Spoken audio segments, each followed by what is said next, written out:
যখন কর্ণফুলী নদীর মুখে কাপ্তাই বাঁধ নির্মাণ শুরু হলো, তখন গ্রামে গ্রামে গাছ কাটা শুরু হয়ে গিয়েছিল।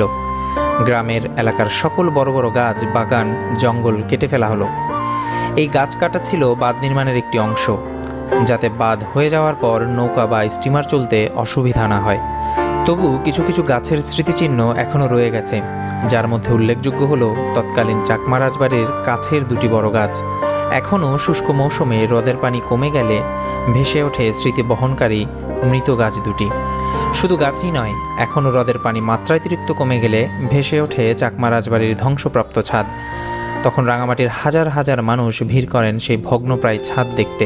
ইঞ্জিন চালিত নৌকা, স্পিডবোট নিয়ে তারা ইতিহাসকে দেখতে যান, যার মধ্যে এমন অনেকেই থাকেন যারা জীবনের সায়ান্নে এসে পৌঁছেছেন, যারা ছিলেন পুরাতন রাঙামাটির বাসিন্দা। এই রাজবাড়িকে তারা স্বচক্ষে দেখেছিলেন, যাদের অনেকেই ছিলেন